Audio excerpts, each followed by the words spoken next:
Zuhud itu nikmat yang lebih besar dari dunia dan seisinya. Orang kalau sudah masuk zuhud ke kalbunya, hidupnya kenyang. Nggak ada keluh kesah, kebahagiaan itu ada meskipun dunia tidak di tangannya. Tapi orang-orang zuhud bukan berarti dia orang miskin. Banyak orang miskin cinta dunia, tiap hari mikirin gimana makan, berarti dia belum zuhud. Jadi rugi dua kali, udah miskin nggak zuhud. Orang kaya itu paling bisa zuhud karena dunia sudah di tangan. Tapi kalau kalbunya tidak dapat zikir kalbu, jadi kalbu itu punya zikir, zikir lidah la ilaha illallah subhanallah, zikir kalbu Allah hu hay qayyum asmaul husna, itu zikir kalbu. Dan ini harus diambil dari ahlinya. Sebagaimana kalau kalbu kita sakit, kalau badan kita sakit, kita datang ke dokter. Dan masalah kita semua apa? Masalah kita cuma satu, kita nggak adil dengan kalbu. Giliran sakit badan, ya repot kemana-mana. Ini virus corona aja udah rame kemana-mana ya. Tapi kalau ada virus kalbu, nggak rame.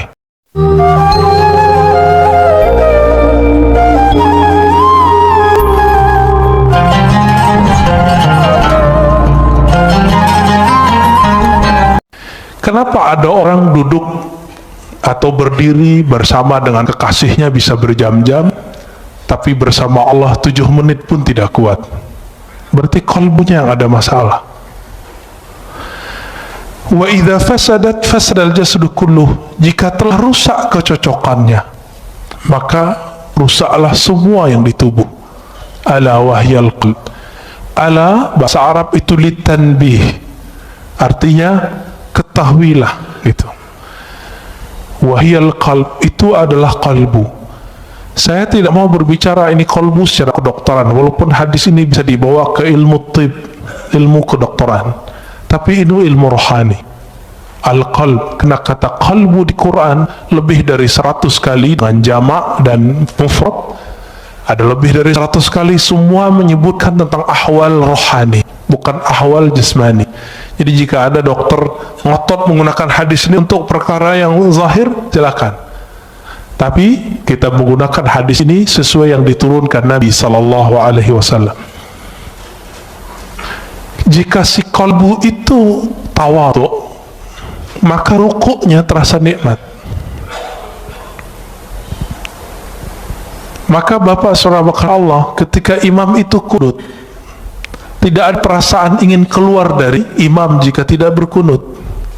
Perasaannya biasa aja, bisa ikut kunut, bisa tidak, tapi tidak ada perasaan ingin keluar dari imam. Imamnya ahli bid'ah, nggak ada perasaan itu. Terbersih ada perkataan itu di kalbu, dia sudah rusak.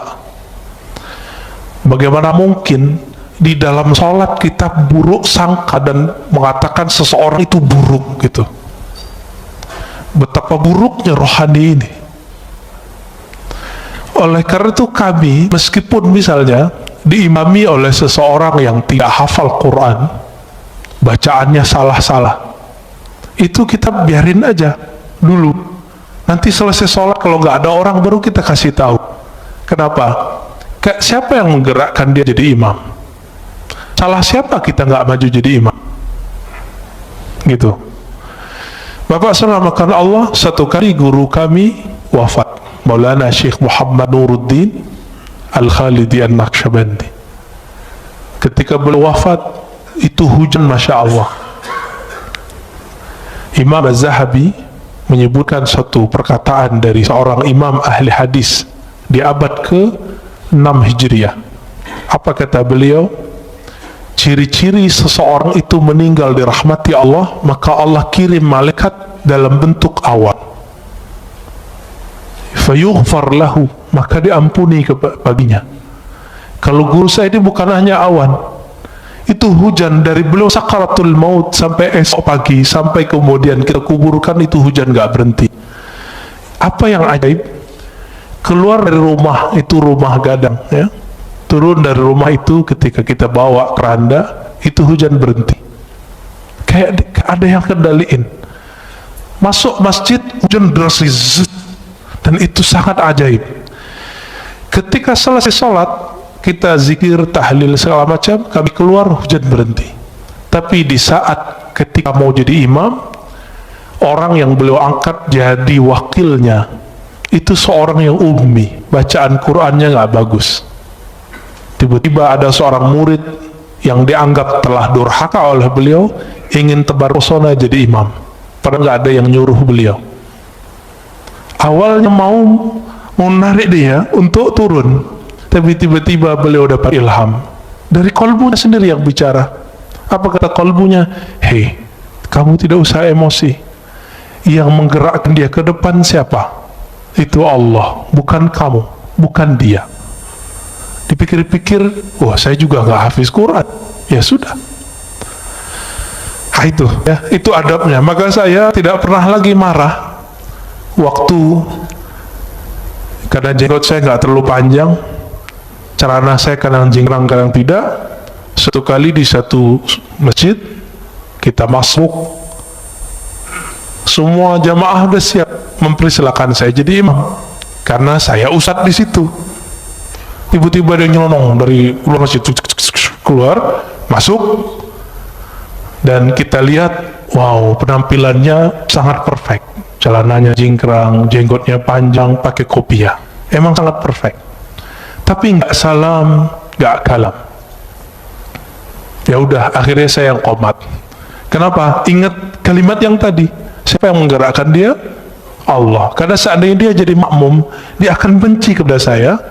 Dan salah satu imam yang Allah tidak ridhoi jika makmumnya tidak ridho kepadanya, jika ridhonya tidak berkaitan dengan syariat tidak masalah, tapi kalau berkaitan itu bermasalah, maka kita biarkan, ya, saya ikutin aja, ya. Yang saya lihat bukan dia, tapi yang saya lihat adalah gerakan-gerakan dari Allah Ta'ala. Bapak Ibu Saudara makan Allah, kalau orang begitu, kira-kira kebencian keluar nggak dari kolbunya? Insya Allah keluar, ya. Baik, kembali ke yang tadi. Maka al-a'mal, amal itu masdaruhal qalb, tempat terbitnya adalah kalbu, tapi dia butuh bukti. Maka di Quran disebut i'malu fasarallahu a'makum, beramallah kamu maka Allah akan memperhatikan amalmu. Nah, pertanyaannya, merasa diperhatikan Allah nggak tadi sholatnya? Berarti sholatnya belum ngamalin ayat ini. Coba mulai hari ini beramal itu karena ayat itu. Beramallah kamu, Allah akan pandang amalmu. Tapi apa yang Allah pandang? Maka ditaksis dengan hadis Nabi Sallallahu Alaihi Wasallam, hadis Imam Muslim tadi dan Imam Bukhari juga ada yang semakna, bahwa Allah memandang ke kalbumu. Jadi yang dipandang itu bukan rukuknya, tapi ini yang disebut ahwal dalam ruku. Mesti ruku. Yang dipandang bukan sujudnya, sehingga jidat kita mulai sakit ketika sujud lama. Bapak kalau buka kopiahnya mungkin ada hitamnya. Bukan itu yang Allah lihat. Betul, beruntung kalau yang punya itu. Nanti malaikat maut pun mikir-mikir mau cabut, wah ini ahli tahajud ini kayaknya, ya. Tapi bukan itu yang kita kejar. Kau bisa sembunyiin itu. Kenapa? Karena yang disebut simahum fi wujuhim min athari sujud, itu artinya efek sujudnya itu terlihat di wajahnya. Apa efek sujud? Ketika orang sujud, dia lebih merendahkan wajahnya, otaknya yang doktor, otaknya insinyur, otaknya yang sarjana, otaknya yang hafiz, otaknya yang pinter itu dia taruh di mana? Di bawah bokongnya, di bawah tempat keluar najis-najis semua. Maka orang-orang ini dihina orang tidak akan marah. Kenapa? Dia sendiri telah menghinakan dirinya di hadapan Allah Ta'ala. Bukankah kita, Bapak soft nomor 2, bukankah dibelakangi oleh orang yang soft depan? Itu kita sudah biasa menghina diri. Tapi kenapa kemudian jika disinggung orang sedikit ngamuk? Ini yang tidak wajar di kolbu. Berarti belum salah, kolbunya belum saleh. Dalam kalimat ini dikatakan, jadi keadaan fisik itu selalu menerjemahkan keadaan Qalbu. Jika qalbunya sedang tawadu, dia pasti ruku. Jika qalbunya sedang bersah diri, pasti dia mengatakan la haula wala quwata illa billah. Jika qalbunya sedang menta'zim Allah, pasti dia mengagumi dan mengatakan subhanallah. Subhanallah itu bukan maha suci, itu terjemahan biasa. Subhanallah artinya maha hebat engkau ya Allah. Bapak saudara, ikhwan akhwat fillah. Oleh karena itu Nabi SAW 13 tahun itu tidak diwajibkan sholat. Coba lihat berapa lama Rasulullah berdakwah? 13 tambah 11, 13 tahun gak wajib sholat kecuali sekali semalam, surat Al-Muzammil, Qumil Laila, bangunlah malam hari, itu aja. Meskipun 3 tahun sebelum hijrah beliau telah dapat kewajiban 5 rakaat, beliau belum wajib sholat. Kenapa? Karena Nabi yashtagil bi amril qalb. Nabi sibuk dengan perkara qalbu. Coba lihat ayat pertama turun, Iqra, bacalah surat Muzammil, wazkurisma rabbik, sebutlah nama Rabbmu. Menyebut nama Allah, membaca nama Allah itu dengan qalbu baru terasa, ya, baru pakai lisan. Makanya beberapa ulama kita zikir ya Allah, ya Allah, Allah, Allah, Allah, itu ngamalin surat Al-Muzammil itu. Nggak usah pakai dalil-dalil aneh, itu dalilnya. Ini kan susah debat, ya, nyari-nyari dalil. Karena ada ustadz yang mengatakan bid'ah zikir Allah, Allah. Kenapa? Zikir harus dengan kalimat yang jumlahnya kamilah, jumlah mufidah, kalimat yang lengkap. Memang kalimat Allah kurang lengkap. Bukankah ada ayat kulillah, katakanlah Allah, ada kok, dan itu satu kalimat, satu kata, tapi menilainya satu kalimat. Waladzikrullahi akbar, dan sungguh menyebut Allah itu lebih besar dari semuanya. Oleh karena itu Badi'uz Zaman Sa'id Nursi itu di bersalahnya yang jilid 6 mengatakan ulama-ulama ahli qalbu untuk menghabiskan ego al-ananiyah itu mereka hantam dengan menyebut nama Allah, Allah, Allah, dan itu ada efeknya. Apa nama yang dimasukkan ke dalam qalbu, itulah nanti keluar. Karena air yang dimasukkan ke dalam kendi, dalam gelas, jika putih keluarnya putih, jika hitam keluarnya hitam.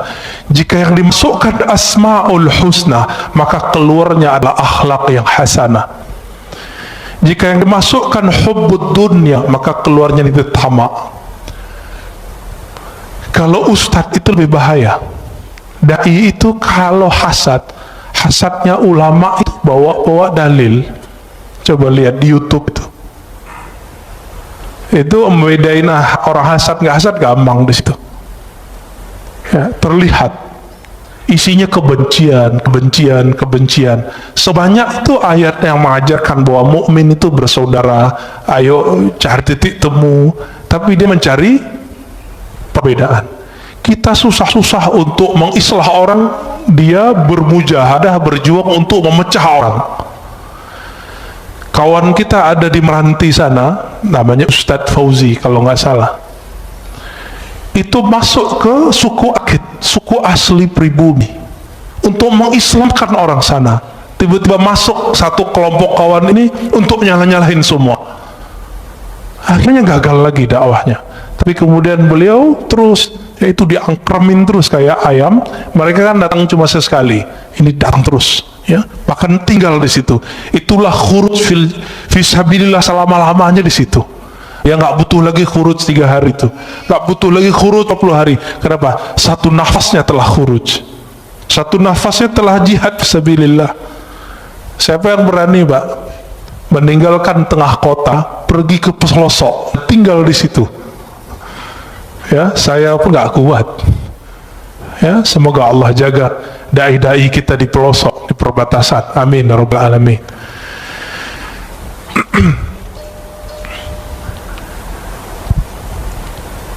Oleh karena itu masyayikh kita mengajarkan zikir qalbu. Ketika latihan, maka kurangi dulu zikir-zikir fisik. Dulu kami latihan 40 hari, itu cuma zikir qalbu. Yang wajib-wajib kita nggak boleh tinggal. Sholat jamaah 5 waktu, sholat Jumat, yang itu kita kejar terus. Tapi kerjanya ngapain? Setelah sholat zikir, setelah zikir zikir, setelah zikir zikir, setelah zikir zikir, sampai tidur pun zikir. 40 hari 40 malam kami kurangi makan, kurangi tidur, kurangi macam-macam kata-kata orang sekitar. Ngapain itu? Itikaf kan 10 hari doang kok 40 hari. Dia lupa Nabi Yunus itu itikafnya di dalam perut ikan berapa hari? 40 hari. Nabi Musa di Tur Sina 40 hari. Nabi Muhammad SAW di Gua Hira juga 40 hari, dan itu rutin terus. Jadi kalau ingin mewarisi rohani Rasulullah SAW, minimal apa yang telah beliau fikskan 10 hari. Bisa nggak meninggalkan dunia 10 hari sebelum betul-betul kita meninggalkannya? 10 hari nanti bisa nggak Pak? Tapi handphonenya off, tidurnya dikurangi, makannya dikurangi. Maka harus ada tim gizi ketika orang itikaf. Di sini ada dokter, ada ahli gizi.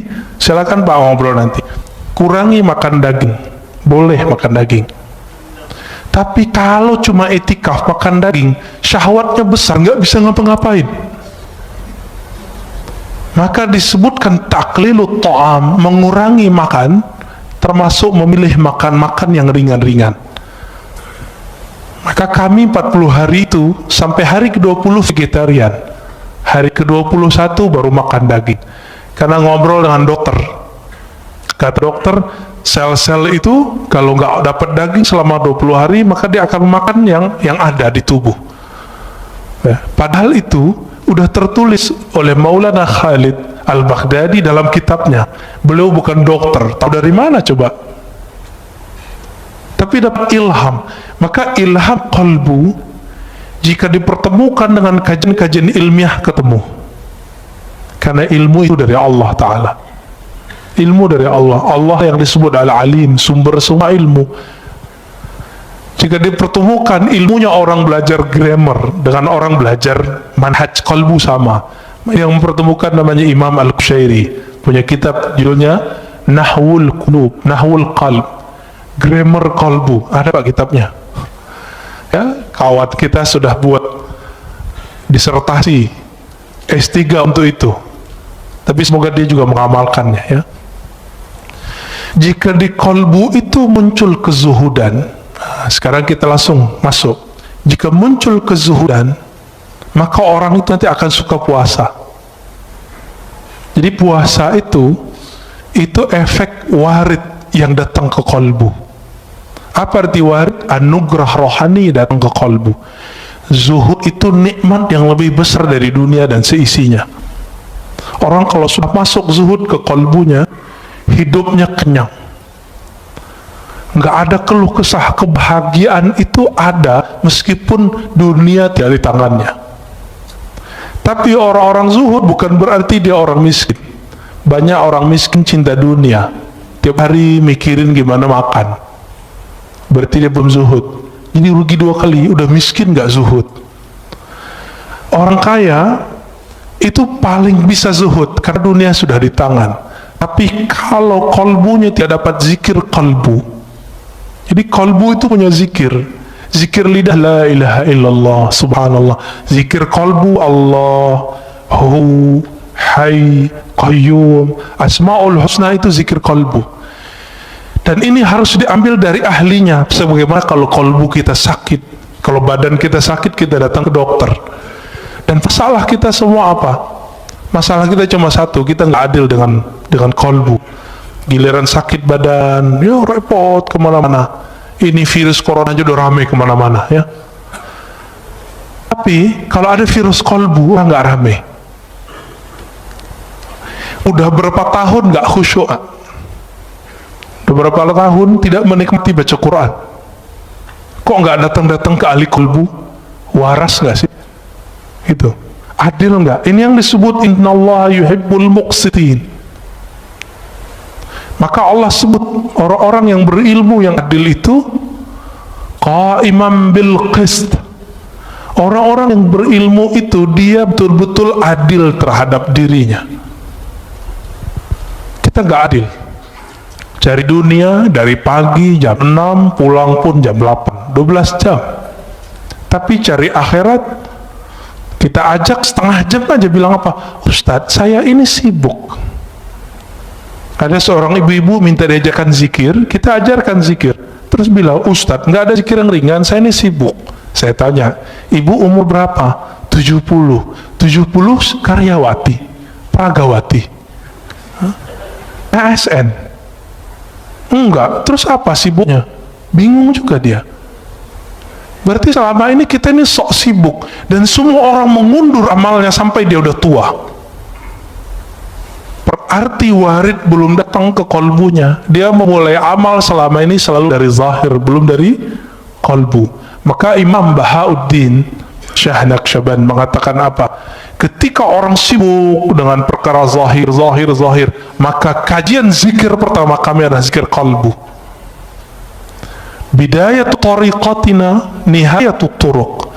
Awal dari cara zikir kami adalah akhir dari semua zikir yang dipelajari oleh orang-orang di luar. Itu manhaj beliau. Jadi orang kalau sudah sibuk zikir salat baru zikir kalbu. Kalau beliau enggak, kalbu dulu. Kenapa? Ala wahyal qalb. Inilah zikirnya ulama-ulama ahli kalbu. Jika masuk ke kalbu itu al-hirs. Hirs itu ada kesukaan, kerajinan, ya, ada perasaan senang. Maka orang ini akan rajin tahajud, rajin sedekah, rajin semua zikir itu kayaknya ringan di tangannya, ringan di lidahnya. Bapak salah makan Allah. Dulu seorang kawan saya berdoa, Allahumma adim alaina zikrak. Ya Allah, dawamkan zikir kami kepadamu. Saya tegur, jangan doa begitu. Yang Nabi ajarkan, Allahumma a'inni ala zikrik. Ya Allah, bantu aku menyebut namamu. Karena Nabi tidak pernah mengajarkan, ya Allah, dawamkan zikir di kalbu kami. Itu mustahil kecuali Rasulullah sallallahu alaihi wasallam. Dalam sholat pun kita masih ingat selain Allah Ta'ala. Jika yang datang di kalbu itu syauq, rasa rindu yang dalam, maka orang ini biasanya zikirnya mulai bergerak. Nah, zikir ini yang jarang datang ke kita. Minimal gerak matanya nangis, itu zikir rindu. Jadi rindu itu datang dulu ke kalbu, baru saat dia berzikir ada rasa nangis. Bukankah sebagian bapak ibu ketika mendengarkan imam kita tadi sholat teringat mana? Sudais, ya, semoga Allah muliakan beliau, amin. Kita teringat itu. Bagi mereka yang punya pengalaman sholat di belakang Sudais, dia rindu, dia bisa nangis. Itu baru rindu dengan imam dunia. Imam sholat di Mekah, bagaimana nih imam laimah Sayyidina Rasulullah SAW. Maka orang ini saat mengatakan Allahumma salli ala Sayyidina Muhammad, air matanya pasti mengalir. Itu yang disebut dalam syair-syair Hisan bin Sabit, kullul qulub, semua kalbu itu rindu kepada Nabi. Tapi bukti rindu itu hanya satu, dumu'ul ain. Ketika air mata itu berkaca-kaca, air mata itu mengalir. Atas dasar itulah ulama kita punya majelis khusus namanya majelis sholawat, karena itu majelis kerinduan. Imam Ibn Arabi yang disesatkan orang di zamannya, dia jauh dari semua kesesatan itu karena beliau ahli hadis. Saya S1 meneliti beliau. Ibn Arabi menulis kitab Tarjumanul Ashwaq. Sebelumnya beliau seorang ahli hadis, meriwayatkan hadis dengan sanad sendiri sampai ke Rasulullah. Berguru kepada Imam Bukhari di zamannya, namanya Ibn Asakir, dan Imam Muslim di zamannya, yaitu Imam As-Silafi. Imam Ibn Arabi menulis Tarjumanul Ashwaq, terjemahan para perindu, kalbu yang merindu. Dan salah satunya di situ ada kerinduan kepada Rasulullah sallallahu alaihi wasallam. Orang yang rindu kepada Rasulullah pasti dia rindu kepada orang yang membuat dia rindu kepada Rasulullah. Siapa yang mengajarkan kita rindu kepada Rasulullah? Guru-guru kita. Guru-guru ini yang mengajarkan rindu. Maka rindu kepada Rasulullah itu bersanad. Ini yang Nabi katakan, tuba liman ra'ani wa amana bi. Tuba liman ra'ani wa liman ra'aman ra'ani. Beruntung orang yang memandangku. Kalau nggak ketemu aku, dia ketemu murid-muridku atau murid dari muridku. Ini yang disebut tuba. Bagaimana Bilal ibn Rabah ketika Omar datang ke Damaskus, Bilal dipanggil, wahai Bilal, kami rindu Rasulullah. Apa kata Bilal? Lalu apa yang harus kau lakukan? Kata Omar, tolong engkau azan, ingatkan kami kepada azannya di zaman Rasulullah SAW. Lalu dia azan. Setelah sekian lama Rasulullah wafat, dia nggak mau azan. Kenapa? Setiap kali dia azan dia bisa pingsan. Itulah rindunya seseorang perindu. Dia bergerak, badannya bergetar ketika rindu.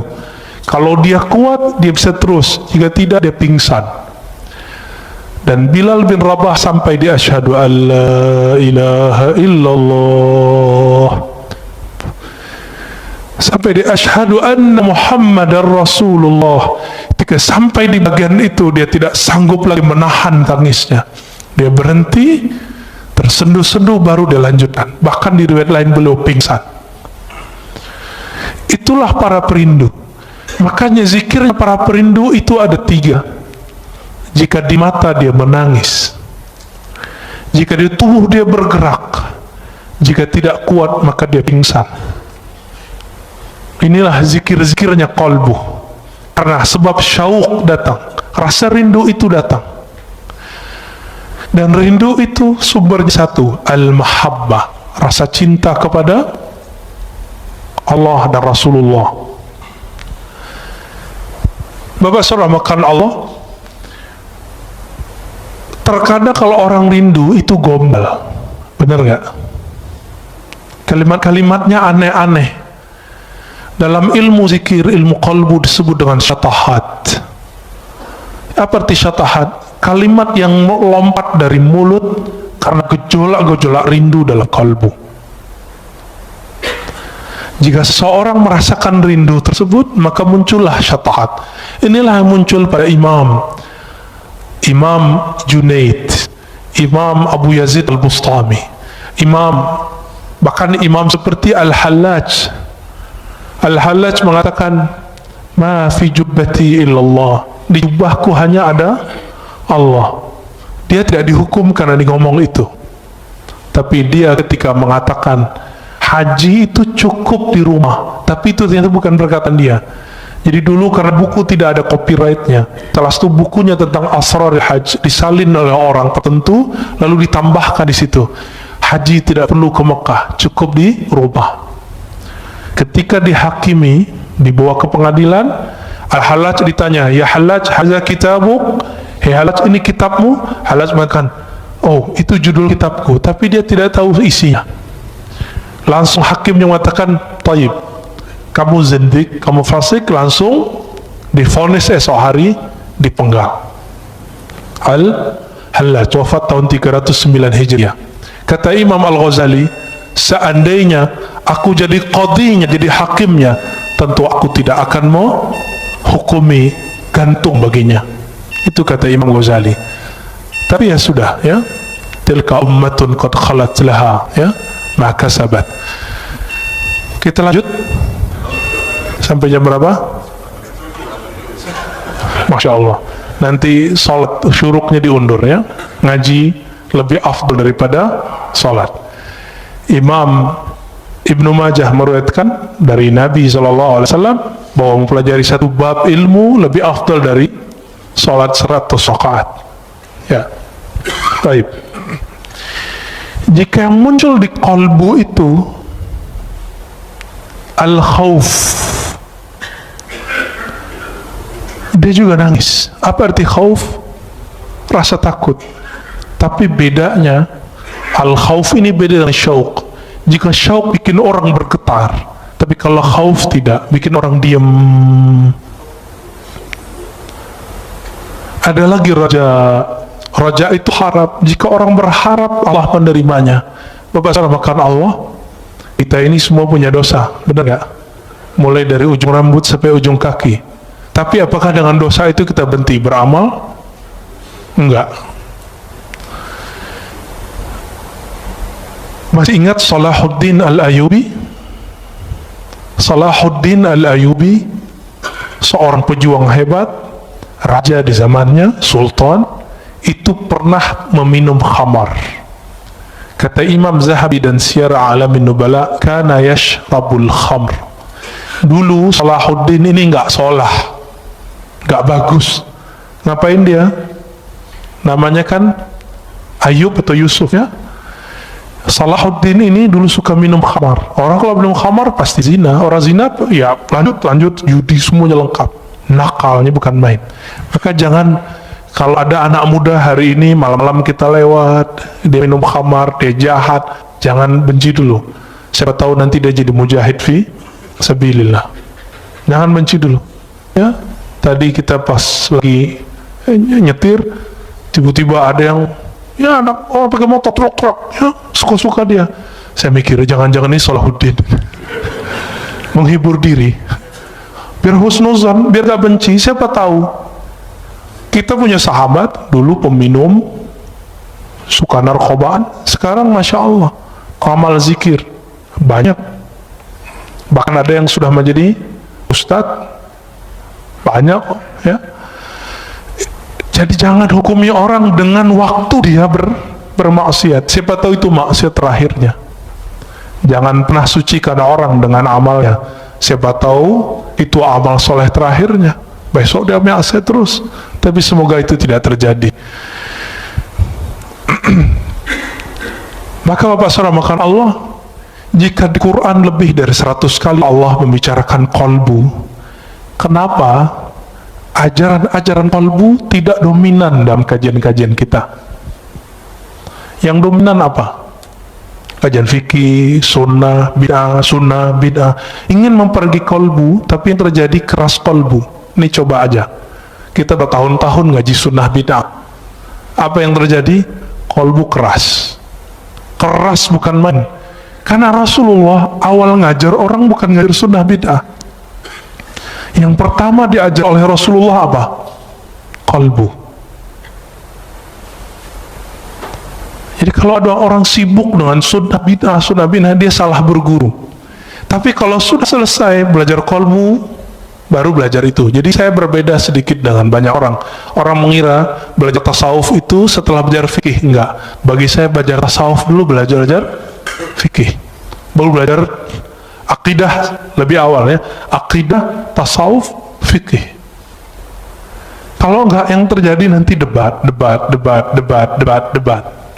Suatu kali Imam Fakhruddin Ar-Razi, pengarang kitab Mafatihul Ghaib, datang ke seorang ahli qalbu. Lalu ahli qalbu itu menyindir Fakhruddin, yang punya tafsir sepanjang tangan saya ini, namanya Mafatihul Ghaib. Dia mentafsir Bismillahirrahmanirrahim 1 jilid. Ini di sini ayat seberapa turun di sini, ya. Tapi beliau mentafsir Bismillah satu jilid. Sampai sekarang kawan saya ngaji Bismillahirrahmanirrahim 7 tahun belum selesai. 7 tahun Mbak belum selesai. Ngaji alif aja lama sekali ngajinya. Sampai betul-betul dikenal. Kenapa Bismillah itu kok diulang-ulang di Quran? Ternyata itulah awal yang ditulis di Lauh Mahfuz. Ketika Allah pertama ciptakan Lauh Mahfuz, apa kata Allah? Uktub. Faqala ma aktub. Qala uktub Bismillahirrahmanirrahim. Hadis sahih Imam Tirmizi. Jadi Allah ciptakan Lauh Mahfuz. Apa arti lauh? Lauh itu seperti kumpulan data. Semua data ada di situ. Data semua dunia dan akhirat. Apa kata Allah? Hai Lauh Mahfuz, tulislah. Lalu dia bertanya, apa yang kami tulis ya Allah? Uktub Bismillahirrahmanirrahim. Maka mengkaji Bismillahirrahmanirrahim, mengkaji semua makhluk. Selesai Pak semua. Rahman itu semua makhluk, Rahim khusus wali-wali Allah, kekasih-kekasih Allah. Nanti lain waktu cari gurunya ya. Ada yang pakar ilmu ini, tapi tidak boleh dikaji terlalu luas. Imam Fakhruddin Ar-Razi kemudian bertanya, ketika disindir, tafsirmu itu belum apa-apa. Dia kaget. Terus tafsir yang bagus gimana? Dia tafsirlah satu ayat. Fakhruddin Ar-Razi bengongnya bukan main, lama dia berpikir, loh kok dia tahu makna itu ya? Kok saya udah baca buku, mungkin ratusan ribu lembar dia baca buku, kok nggak paham itu? Akhirnya ditanya, wahai Tuan Guru, apa cara engkau memahami kitab Allah dengan rahasia-rahasia tadi? Apa jawaban sang imam? Wahai Fakhruddin Ar-Razi, utruk ri'asah wazhad anid dunya.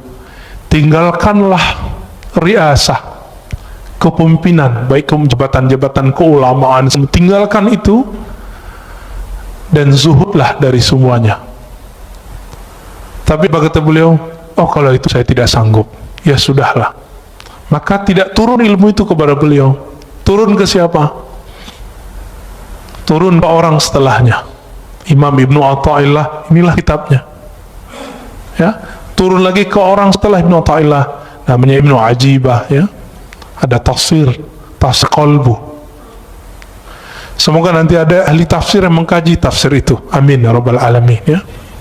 Selama ini kita lihat tafsir itu banyakkan hafalan, ayat ini dijelaskan ayat ini, itu biasa. Itu namanya ilmu munasabat, ilmu mencocokkan satu ayat dengan ayat yang lain. Kalau cocok, kalau nggak cocok gimana? Karena ilmu cocok logi hari ini betul-betul sangat dahsyat, maka banyaklah ustadz cocok logi. Padahal yang cocok itu adalah ilmu qalbu, karena Quran itu dia untuk qalbu. Allah itu ketika mengatakan ya ayyuhallazina amanu, hai orang-orang beriman, iman di mana naruhnya? Di qalbu atau di badan? Di qalbu. Maka Allah sedang berbicara ke qalbu. Lain ketika Allah mengatakan ya ayuhan nas, wahai manusia ya, betul qalbu juga, tapi qalbunya belum beriman, maka dipanggil ya ayuhan nas. Berdasarkan beda-bedanya apa yang datang ke qalbu, maka berbedalah amal. Beda apa amalnya? Antara Nabi Adam dengan Nabi Nuh beda nggak doanya? Beda. Nabi Nuh dengan Nabi Ibrahim beda zikirnya. Nabi Ibrahim dengan Nabi Musa beda zikirnya. Nabi Ibrahim apa zikirnya waktu dilempar ke api? Hasbiyallah wa ni'mal wakil. Cukuplah Allah sebaik-baik yang mengurus melindungiku. Itu api zahir, apalagi api dunia, api syahwat. Maka salah satu cara terapi orang untuk melemahkan syahwatnya adalah, mengendalikan syahwatnya adalah hasbiyallah wa ni'mal wakil, atau hasbunallah wa ni'mal wakil. Dizikirkan 450 kali setiap hari. Ini zikir yang diajarkan Maulana al-Imam Abdul Hasan Syazili. 450 itu dikit Pak. Orang bisa handphonean, smartphone, bisa Instagram di setengah jam kok. Baca hasbunallah wa ni'mal wakil itu paling 15 menit beres. Itu qalbu udah kenyang itu. Ini yang diwariskan para nabi. Siapa yang zikir hasbunallah wa ni'mal wakil, dia akan menjadi pewaris Nabi Ibrahim. Siapa yang zikir la ilaha illa anta subhanaka inni kuntu minaz zalimin, dia telah mewarisi rohani Nabi Yunus. Kenapa Nabi mengatakan al-ulama warasatul anbiya?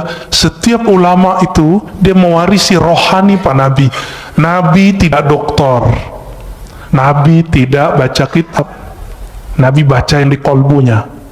Maka orang yang mewarisi kenabian itu mewarisi kolbu Nabi sallallahu alaihi wasallam. Maka jangan andalkan gelar-gelar kita, udah lewatin semua itu. Tanya ke dalam kolbu, aku mewarisi Nabi siapa? Dan orang yang disebut kutubul awliya, wali paling poros, yang keberkahan bumi itu karena doa-doanya. Jika Imam Ibrahim bin Adham mengatakan, ya ashabal hadis, wahai ahli hadis, tolong doakan kami. Bikum tudfa'anna al-masaib.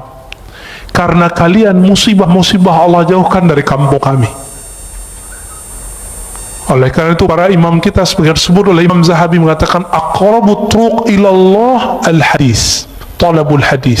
Salah satu jalan pintas menuju Allah adalah belajar hadis. Karena Allah belajar hadis nyebut sanad dari fulan, dari fulan, dari fulan, dari Nabi, dari Jibril, dari Allah Ta'ala. Itulah sanad Quran, sanad hadis Qudsi, sanad hadis Nabi sallallahu alaihi wasallam. Imam Ahmad mengatakan al-qurbu ila Rasulillah qurbun ilallah. Orang yang punya silsilahnya dekat ke Nabi, dia telah dekat kepada Allah Ta'ala. Maka Bapak Saudara, karena ahwal qalbu itu beragam yang datang, maka di antara ulama itu ada yang ahli ibadah. Kenapa? Yang muncul di qalbunya hirus, doyan ibadah. Nah, ini yang terjadi pada kawan-kawan saya yang senang khuruj, ya, senang wiridan. Jangan salahkan dia, tegur saja kalau kelebihan. Mungkin dia beramal tidak dengan ilmunya, dia lupa kalau punya anak istrinya, ya, tegur aja baik-baik, kasih nasihat, jangan depan orang. Ketika yang masuk ke qalbu itu asyauq, maka orangnya akan suka berdendang, bersyair, bersalawat. Maka muncullah dalam peradaban Islam Barzanji, muncullah syair-syair Imam Ibn al-Farid, ya, muncul semua itu. Maka syair-syair di Jawa muncul apa namanya macapat, ya, yang mau copot, ya, itu yang dari Sunan Kalijaga. Itu wali Allah besar, Pak. Beliau berguru kepada ulama keturunan Samarkand, Syekh Makhudum bin Ibrahim, yang kita sebut dengan Sunan Bonang. Saya ziarah ke kuburan beliau yang di Bawean. Itu yang asli, Pak, di situ insya Allah. Yang di Tuban itu mungkin petilasannya, wallahu alam, ya. Kalau orang pakai kolbu, dia tahu tuh, ya. Kawan saya tanya, kok aku sering ziarah ke Tuban, kok nggak ada efek apa-apa ya? Biasanya kalau assalamualaikum tuh ada rasanya. Oh, dia lagi nggak di tempat, gitu. Akhirnya saya doa, ya Allah tunjukin saya di mana aslinya. Ternyata setelah itu diundang oleh salah satu guru kita, Buya Abdul Halim, ya, yang punya istri di sana. Udah ke sana, Pak? Udah ke sana, Pak, ya. Ya. Datang ke sana itu dahsyat sekali. Tapi jangan lupa ziarah, karena di sana manisnya dari situ. Sampai di sana ternyata Buya Abdul Halim belum pernah ziarah. Saya tanya, Buya, anterin saya, ya. Wih, di sini ada dua. Ah, bukan yang di tepi pantai, yang di hutan. Saya bilang gitu. Ya, akhirnya kita ke hutan. Nggak hutan-hutan amat kok, Pak, hutannya kecil kok, ya. Masuk dan itu terasa nikmat, terasa ada kontak batin. Karena jangankan para wali, para syuhada pun mereka tidak mati. Wala taqulu liman yuqtalu fi sabilillahi amwat. Dan itu hanya dirasakan oleh ahli qalbu. Cinta itu hanya dirasakan oleh orang yang cinta, sebenarnya benci dirasakan oleh orang-orang yang hasad. Maka kebeningan qalbu akan bisa merasakan ahli-ahli qalbu. Coba rasain, Pak. Guru kami berpesan makna hadis, zurul qubur fa innaha tuzakkirul maut. Ziarah kubur karena itu bisa mengingatkan kepada kematian, lintas dimensi langsung maksudnya. Maka orang yang suka ziarah kubur, rohaninya akan tembus ke dimensi yang lain, masuk ke alam-alam yang lain, sadar atau tidak. Tapi kalau udah jauh dari kubur, membid'ahkan kubur, menyebut orang ziarah kubur kuburiyun, maka siap-siap kamu nanti ketemu Rasulullah. Rasulullah akan memarahi dan hardikmu dan mengatakan, aku sayyidul kuburiyin, akulah orang yang paling sering ziarah kubur. Nabi ziarah kubur kapan, Pak? Malam. Dan hampir setiap nginep di rumah Aisyah radhiyallahu ta'ala anha. Berani bilang Nabi sayyidul kuburiyin, penyembah kubur. Hati-hati, pemuja kubur, hati-hati, ya. Semua yang kamu lafazkan Allah hisab. Kalau kolbu nggak nyampe, nggak usah ingkar. Imam Sya'rani telah nulis berkali-kali kata beliau, kalau kamu tidak paham, jangan ingkar. Sekali kamu ingkar, haramallahu alaika, Allah haramkan bagimu untuk merasakan itu. Makanya kalau udah benci sama kita, benci sama kajian kita, nggak nyaman, Mbak, langsung keluar. Ngelihat imam kita doa aja langsung keluar. Nggak bisa husnuzon, nggak bisa menikmati perbedaan faham. Betapa sempitnya kalbu, padahal kalbu itu lebih luas dari dunia dan seisinya. Hadis meskipun dhaif, tapi ulama mensahihkan maknanya. Ma wasi'ani ardi wala samai. Aku ketika memandang ke langit dan bumi tidak sanggup menahan pandanganku. Itu yang disebut Allah ketika memberikan amanah kepada langit dan bumi, semuanya nolak. Inna wasi'ani, yang sanggup menerima pandangan itu adalah qalbu abdi al-mu'min, qalbu hambaku. Ada kalimat hambaku di situ, al-mu'min, yang dia beriman. Makanya orang-orang yang beriman ini qalbunya lapang, hidupnya tenang, pikirannya masya Allah, ya, nggak ada kepanikan di qalbunya, ya, nggak rusuh. Bapak saudara karena Allah, maka di antara mereka ada yang zuhud, karena yang datang kalbunya kebencian dunia. Di antara mereka ada yang muridin, ada yang wara, ada yang arif. Puncaknya nanti arif. Nanti tanyalah ke Kiai Ahmad Shadiq, itu arif itu apa sih ya? Atau ke kiai-kiai yang lain, ada siapa? Kiai Luqman nih ngajar di sini juga. Ya, Kiai Luqmanul Hakim. Nah, itu orang-orang ahli kolbu semua. Sebenarnya beberapa banyak masih ahli kolbu. Silakan dicari sendiri atau tanya ke ahli kolbu siapa mereka, ya. Ini belum selesai sebenarnya, tapi udah cukup lah ya. Mau ada tanya jawab? Oke. Orang yang nanya itu lagi ya. Silakan Pak.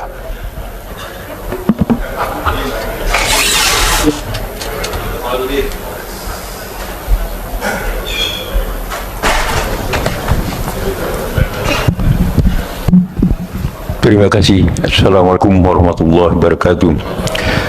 Yang pertama, ini masalah kolbu ini. Saya berusaha, pernah mendengar bahwa Al-Fatihah itu adalah obat dari segala penyakit.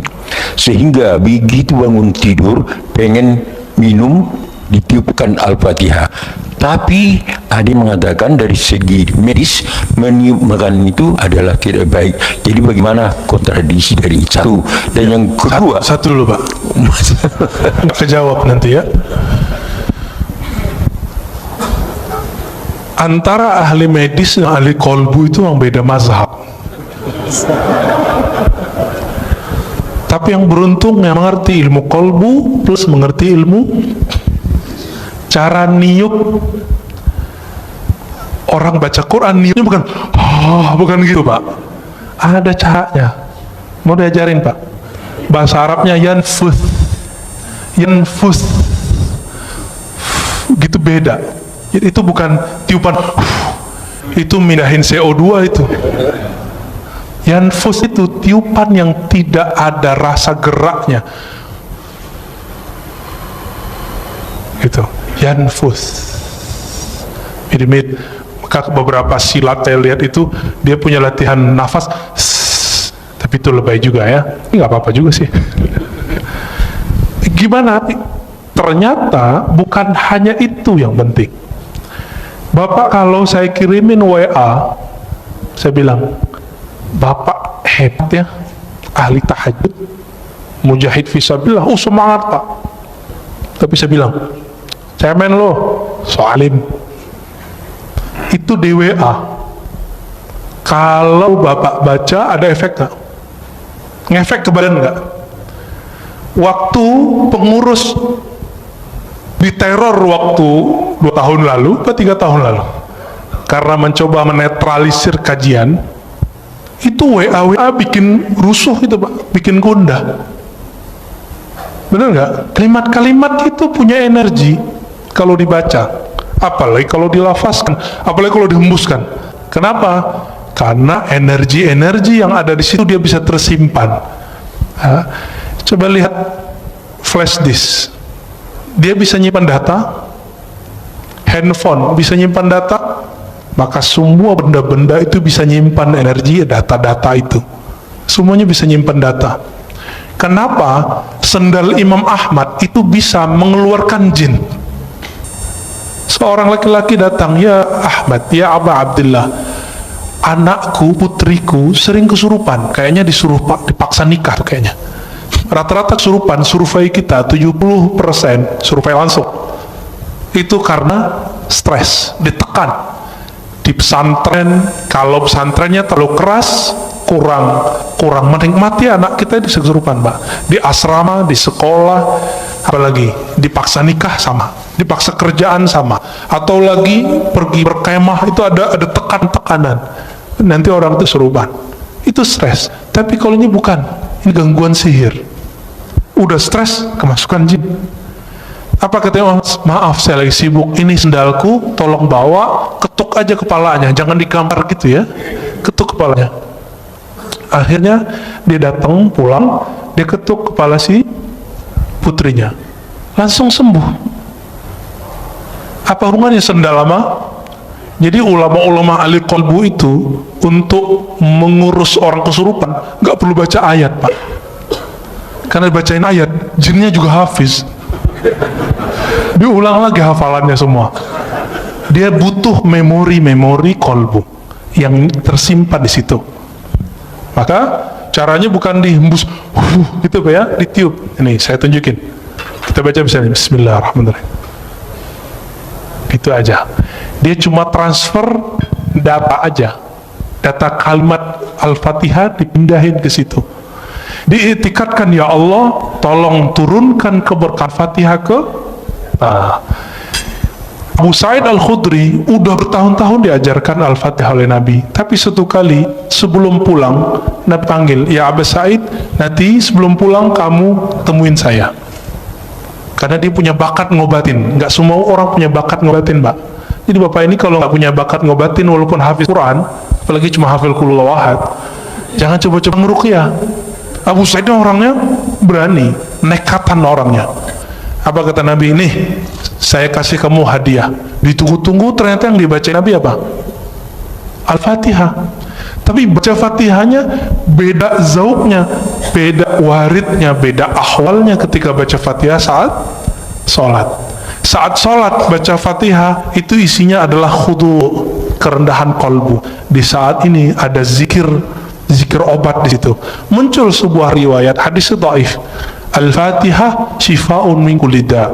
Fatihah itu obat segala penyakit. Hadis dhaif, tapi Imam Ibnu Qayyim, murid Ibnu Taimiyah, Imam Salafi mengatakan apa? Ini mujarrab. Fatihah itu mujarrab. Benar Pak, mujarrab Pak. Cobain aja Pak. Terus gimana lagi setelah ditiup? Tutup dengan salawat, Allahumma salli ala Sayyidina Muhammad wa ala ali Sayyidina Muhammad. Lalu minta doa, "Ya Allah, berkahi air ini, jadikan dia obat untuk tubuhku, badanku." Gitu Pak. Jadi jangan pindahin CO2 nya. Oke? Ya. Yang kedua, satu lagi aja. Tambuh. Tambuh ya. Begini Ustaz. Jadi di dalam kita menetralisir diri ini, kami sering praktik bahwa menangis itu adalah lambang kecengengan. Jadi kami berusaha untuk tidak menjadi orang cengeng bagaimanapun perasaan, untuk berusaha tidak menangis, sehingga memang sulit untuk menangis. Sedangkan dikatakan kamu membaca Al-Quran itu cobalah menangis, kalaupun tidak bisa menangis berpura-pura menangis. Nah, kontradiksi lagi. Bagaimana Ustaz? Terima kasih. Hadis Iqra'ul Quran wabku alaihi fa illam tabku fatabaku. Itu hadisnya dhaif tapi boleh diamalkan. Bacalah Quran, menangislah. Jika kamu tidak sanggup menangis, maka kenapa susah nangis? Karena nggak pakai kolbu. Coba urus dulu kolbunya. Nanti Pak, kami 40 hari saya cuma diizinkan sebelum maghrib baca Quran sama guru saya. Kamu obatnya sekarang kolbu dulu, Fatihahnya, ayat yang lain nanti aja dulu, dosisnya nanti. Maka saya dulu waktu umur 13 tahun, karena ada kewajiban sekolah harus hafal As-Sajadah, sebelum maghrib saya baca As-Sajadah, baca aja, tahu-tahu 40 hari udah hafal. Ketika selesai 40 hari, selesai zikir kolbu, saya baca Quran. Baru di Bismillahirrahmanirrahim, udah gak sanggup baca lagi. Tersenduh-senduh, Pak. Cengeng nggak? Enggak. Saya saat itu merasakan yang ngirim Quran itu ngomong, lagi kirim. So, di zaman-zaman dahulu, zaman-zaman masih pakai surat, kalau orang rindu, maka dia bukalah surat yang ada di lemari, surat dari kekasihnya. Masih ingat nggak? Dibuka, beberapa orang nangis. Dulu saya masih ingat bapak saya pertama saya ke Jakarta itu kirim surat Ananda gitu ya. Itu surat saya simpen itu. Sekarang karena pindahan nggak tahu nih masih ada, kayaknya masih ada. Ya. Kalau saya rindu dulu kan belum ada handphone seperti sekarang. Saya buka aja itu bisa nangis, Pak. Kalau surat dari ayah ibu bisa bikin nangis, bagaimana dengan Allah yang mewasiatkan untuk berbuat baik ke ayah dan ibu? Lebih nangis lagi. Maka munculkan dulu zikir qalbunya, baru kita inilah ayat pertama, Iqra bismi rabbik, bacalah nama Rabbmu. Jangan pakai dengan itu kalau bahasa Indonesia kesannya dengan nama, kesannya beriringan, padahal bi di situ li taukid. Bacalah benar-benar nama Rabbmu. Siapa nama Rabb kita? Allah, itu zikirnya Allah. Terus semakin kuat menabung nama Allah itu, karena Allah itu besar, maka akan muncul tangis. Tangis itu nggak cengeng, Pak. Tangis itu satu tetesnya mampu memadamkan api neraka. Cengeng nggak?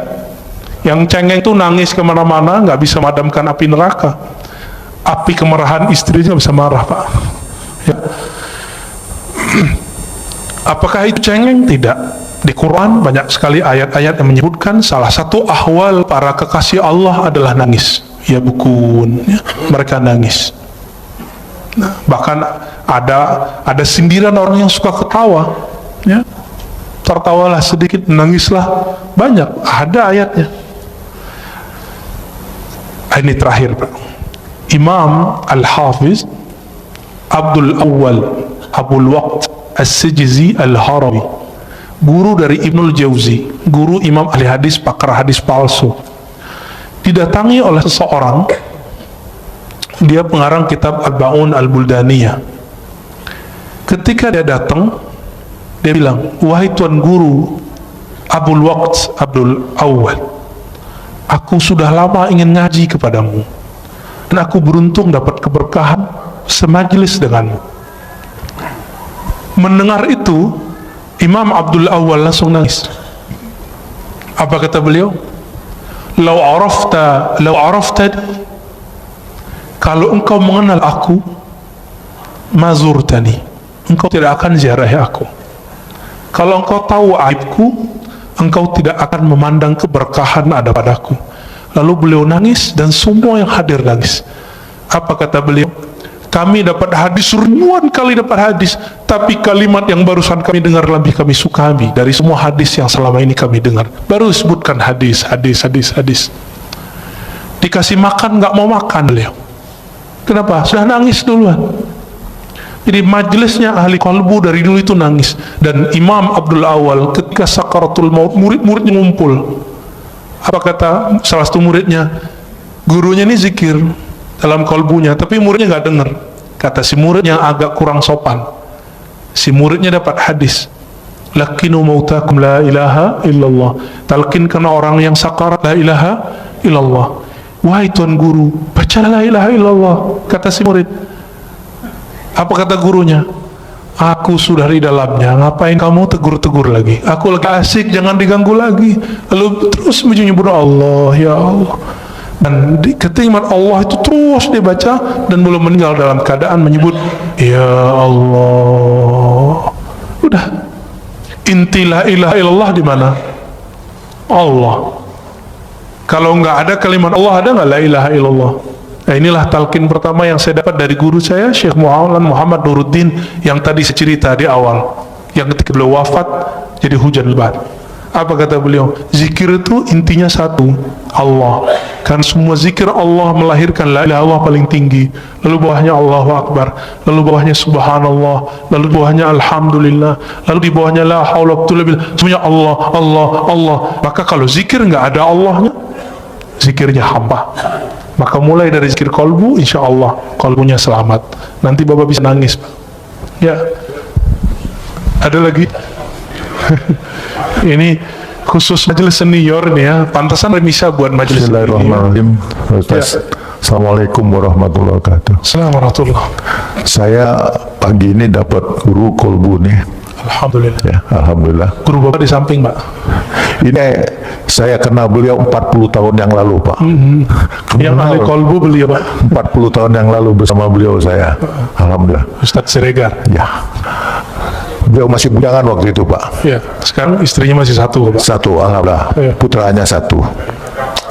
Tadi sempat ngobrol sama beliau, luar biasa. Tolong, Pak, pada saat Pak Ustaz menemukan belajar kolbu itu, siapa cerminnya? Sekian, wassalamualaikum warahmatullahi wabarakatuh. Ini tanya bertanya itu, Pak, ya. Saya jawabnya dua. Tapi itu tergantung makomnya kita. Maka yang Bapak rasakan, yang guru Bapak katakan sebelumnya, itu belum tentu yang saya dapatkan. Oke? Kalau secara ilmu hadis, al-mu'min mir'atul li akhihi. Mu'min itu cerminan bagi saudaranya. Itu secara hadis. Tapi secara ilmu qalbu, cerminan hakiki itu adalah nur Muhammadiyah, nur Rasulullah sallallahu alaihi wasallam. Disitulah orang bisa bercermin. Orang bercermin ke Nabi itulah yang disebut bersanad. Kalau dia tidak punya cerminan ini, nggak punya sanad ini, dia tidak bisa memantulkan cahaya Allah tabaraka wa ta'ala. Kenapa Rasulullah cerminannya? Karena Rasulullah yang paling lengkap mewarisi, dapat memantulkan semua asmaul husna. Ada masuk air putih, keluar air putih. Masuk nama Ar-Rahman, maka muncullah kesayangan Rasulullah ke semua umat. Itulah wa ma arsalnaka illa rahmatan lil alamin. Muncullah Ar-Rahim, maka Nabi SAW mencintai. Itu surat laqad ja'akum Al-Bara'ah ayat terakhir, bagian dua terakhir. Wa bil mu'minina raufur rahim. Wa bil mu'minina raufur rahim. Kawan hal-halaj, tapi beda mazhab, beda tariqah. Namanya Imam Ash-Shibli. Beliau itu ketika wafat dapat kabar dari seseorang. Seseorang ini memuliakan imam ini. Lalu ditanya dalam mimpi, orang ini bertemu Rasulullah. Wahai Rasulullah, kenapa engkau memuliakan si Shibli? Apa jawaban Rasulullah dalam mimpinya? Bagaimana aku tidak memuliakannya? Dia telah menjadikan aku cerminannya. Setiap selesai sholat dia berikan, laqad ja'akum rasulun min anfusikum azizun alaihi ma anittum harisun alaikum bil mu'minina raufur rahim. Allah sebut Nabi dengan namanya. Rauf itu nama Nabi, nama Allah. Rahim itu nama Allah. Allah jadikan Nabi itu jadi cerminnya. Maka siapa yang bercermin bersenat kepada Rasulullah, kalbunya bercahaya. Maka ketika orang sholat Allahu Akbar, dia harus bercermin Rasulullah di depannya. Tapi siapa yang bertemu Rasulullah? Yang bertemu Rasulullah roh. Karena roh kita belum hidup, kita butuh seorang mursyid yang menghidupkan, membangunkan. Hei, bangun kamu. Maka guru kita juga berguru dengan bersyukur, berterima kasih kepada guru, baru disebut berterima kasih kepada Allah Ta'ala. Maka ketika orang berguru, itu cara bercermin kepada Rasulullah Sallallahu Alaihi Wasallam. Itu yang saya dapatkan. Mungkin yang Bapak dapatkan, guru Bapak dapatkan beda, ya. Tapi kalau ilmunya dari Allah pasti sama. Pasti sama. Beda-beda ibarah. Ya, Ustaz, singkat aja. Assalamualaikum Ustaz. Terakhir Pak ya. Iya Ustaz. Ustaz, apakah betul Ustaz Ya. Nabi Ibrahim alaihissalam itu dibakar? Kan sifat api itu diambil sama Allah menjadi dingin. Jadi pertanyaan saya ini Ustaz, betul nggak sih itu ibu-ibu yang sedang masak itu masakannya tidak ada matang karena sifat api dia ditarik sama Allah. Oke. Itu terima kasih Ustaz. Jangan dipakai lagi Pak ilmu itu ya. Jangan dipakai lagi zikir itu. Zikir itu kata Imam Abu Ali Ad-Daqqaq kasilah, seperti pisau, seperti senjata. Sampai di tangan wali jadi karamat, sampai di tangan fasik jadi sihir. Sama-sama zikir, sama-sama zikir. Sampai di orang nakal jadi pelet. Sampai di orang tamak, maka waqiahnya bukan untuk ketemu Allah, waqiahnya supaya ngumpulin harta. Dia rajin waqiah, rajin haji umrah. Sekarang umrah udah nggak boleh, meminta ke siapa lagi? Ini mau proyek nih, umroh dulu nih. Sekarang Allahnya nahan dulu, gak usah khawatir ya. Kita sedih tidak ada orang umroh. Dalam sejarah umat Islam itu udah biasa. Bedanya dulu kaum Tartar datang nyerang, gak ada umroh, gak ada haji. Kalau sekarang yang nyerang virus ya, corona. Dulu ada ta'ud namanya. Dan jadi ini bukan kejadian pertama, dan ini bukan pertanda kiamat sebentar lagi, tahun ini sudah keluar Dajjal, bukan ya, itu hoax itu. Kalau ya dari dulu dong keluar Dajjalnya. Majelis kita jangan dirusak oleh hadis-hadis palsu. Salah satu hadis palsu yang berkembang hari ini adalah kalau Ramadan hari Jumat maka terjadi dentuman 15 Ramadan, muncullah dukhan, nanti kekacauan di Arab. Arab itu udah kacau udah lama. Setelah Nabi wafat, para sahabat Khulafaur Rasyidin meninggal. Itu Arab sampai hari ini kacau. Gak berhenti, Bapak baca sejarah. Saya hobi baca buku-buku sejarah. Kitab Al-Bidayah wa Nihayah Ibnu Katsir 14 jilid kita khatamkan karena kita tahu kapan saja ada konflik. Ibnu Khaldun, ya, Rihlah Ibnu Battuta, Tarikhul Islam Ibnu Zahabi sama menyebutkan tahun yang sama, gak beda. Jadi nggak usah khawatir, insya Allah nanti Allah angkat ya, Allah marfa'anna. Maka doa kunut sekarang hampir wajib. Namanya kunut subuh plus nazilah. Ya, kalau bisa ditambahkan kepada imam, tolong kasih tahu, Allah fa'idfa'annal bala wal waba. Ya Allah, tolak bala dan wabah dari kami, wabah virus. Ya, insya Allah Allah jauhkan. Jadi kalau flu, insya Allah nggak corona Pak, insya Allah ya. Kalaupun kena, waqina syarra ma qadait. Apa arti waqina syarra ma qadait? Kalaupun kami kena, tapi tolong haluskan kenanya ya Allah. Insya Allah nggak parah. Kalaupun parah, Allah ambil nyawanya langsung biar nggak susah hidupnya. Itu. Jadi jangan diamalin lagi Pak ya. Ya. Kalau ada teman Bapak kasih tahu, jangan coba-coba pakai zikir itu untuk menahan biar ibu-ibu nggak matang. Biasanya itu kalau orang ke resto tuh ya, dikerjain dapurnya. Di kampung saya dulu banyak. Sekarang orang-orang udah banyak yang soleh Pak. Ya.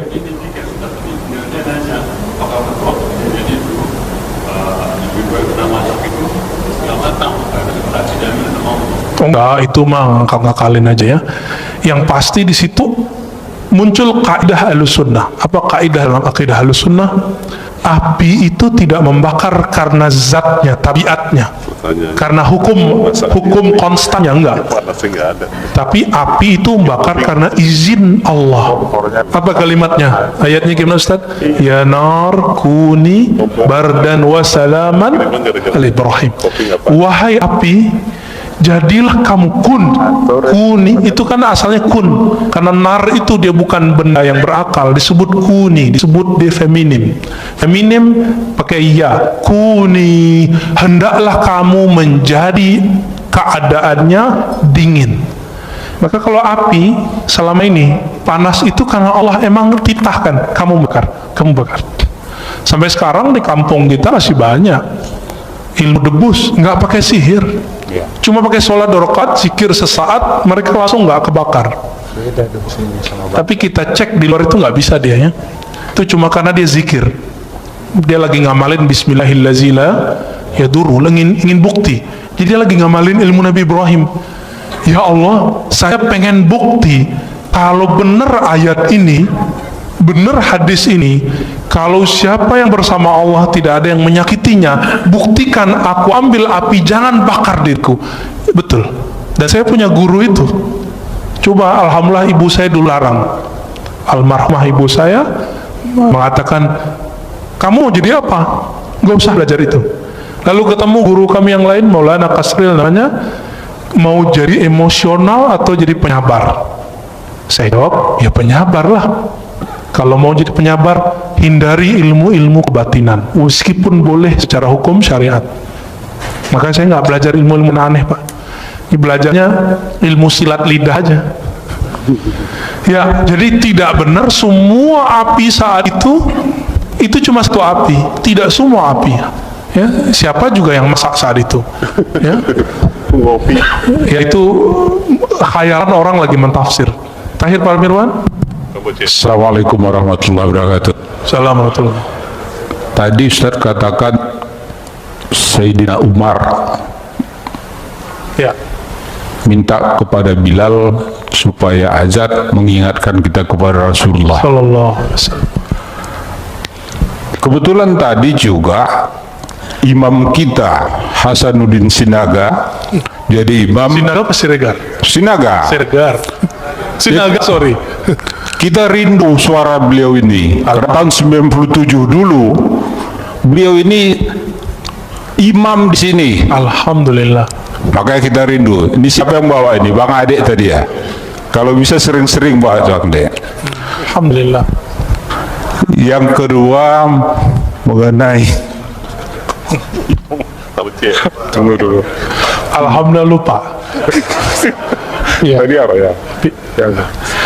Mengenai suluk tasawuf di kampung saya itu banyak Ustaz. Oh iya.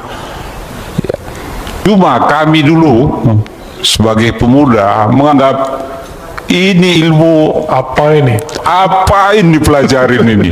Nah, Iya. setelah di Jakarta ternyata Pak Ustadz memberikan yang sebenarnya, ya bagaimana ilmu itu dilakukan, sehingga Pak Ustadz yang masih muda, masih seumuran saya, tapi emosinya tidak tinggi. Sementara saya masih meletup ini. Gimana kira-kira Ustaz? Demikian. Assalamualaikum warahmatullahi wabarakatuh. Assalamualaikum warahmatullahi wabarakatuh.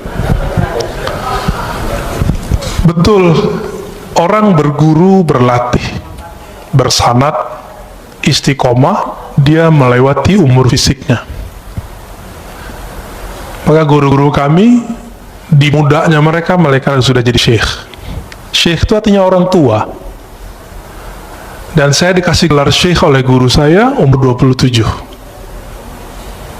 Umur saya sekarang 34. Jadi masih jauh dibandingkan imam kita. Tapi umur 12 tahun saya sudah belajar zikir, alhamdulillah. Umur 13 kita riyadhah. Dan riyadhah itu latihan itu, riyadhah artinya latihan yang berulang-ulang. Kami kerjakan sampai hari ini. Sampai hari ini. Kami nggak perlu banyak-banyak ilmu, dikit tapi kami amalkan. Zikir itu dari pangkal sampai ujung, zikir intinya cuma Allah. Maka kami zikir Allah setiap hari. Itu aja setiap hari. Guru saya mengatakan, hei, kamu mau bahas apa saja, semua wali zikirnya ini. Betul, kita udah ketemu banyak wali-wali Allah, dan semua zikirnya ini. Gak lepas dari nama ini. Dan ternyata inilah warisannya Nabi Muhammad SAW, yang orang banyak lupa. Orang kalau nuzul Quran cerita apa, nggak cerita zikir. Ya, orang cerita zikir bahasnya sunnah bidah lagi, nggak jadi zikir. Ya, yang di kampung bapak itu, bapak yang Aceh kan, ya, itu ada Syekh Muda Wali. Syekh Muda itu gelar khas orang Sumatera Barat. Jadi orangnya masih muda, dia disebut Syekh tapi muda, maka disebut Syekh Muda, Syekh Muda Wali. Tapi tinggal di Aceh, orang Jamek, tamu orang Aceh. Tapi mereka entah lebih tua dari orang Aceh, Pak. Karena orang Aceh kan campuran, ada India, Pakistan, bahkan macam-macam di situ, Arab apalagi. Jadi kalau orang Aceh rasis nggak boleh. Kenapa? Semua kita pendatang di tanah ini. Siapa yang tahu kita ini asli Jawa, Sunda, Padang, Kalimantan? Siapa yang tahu?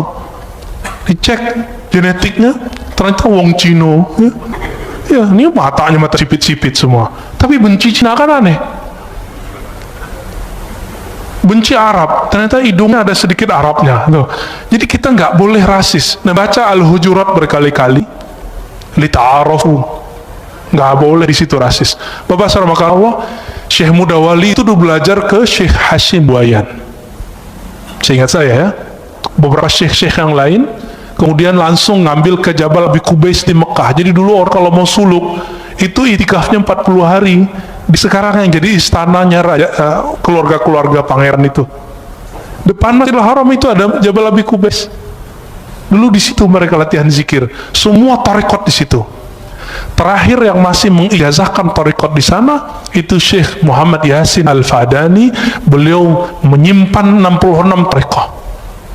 Bukan 40, 66 tarekat, dan masing-masing tarekat beda suluk. Nah, kembali ke yang tadi, ini kesimpulan kajian tadi. Kenapa tarekat itu banyak? Karena rahasia datang ke kolbu itu beda-beda. Warisan yang dia dapat dari Nabi pun beda-beda. Tapi zikir yang paling tua yang kami tahu cuma dua. Subhanallah, Allah, la ilaha illallah. Itulah kata Nabi Musa. Nabi Musa mengatakan, ya, ini sebagai ikhtitam kita, ya Rob, ajarkan aku satu zikir yang spesial. Apa kata Allah? Qul la ilaha illallah. Lalu kata Nabi Musa, ya Allah, ini kan zikir semua orang zikir ini. Apa kata Nabi Musa? Nah, kata Allah Ta'ala, hei Adam, hei Musa, inilah la ilaha illallah, zikir yang dipakai oleh hamba-hambaku yang spesial, yang dari dulu Nabi Adam sampai ujung nanti akhir kenabian, akhir kewalian, semuanya zikirnya la ilaha illallah. Maka dikatakan dalam hadis tentang Mahdi, setelah selesai Mahdi meninggal, Nabi Isa wafat, zaman berubah, orang hanya tahu satu kalimat, mereka nggak tahu lagi sholat, haji, umrah udah nggak tahu.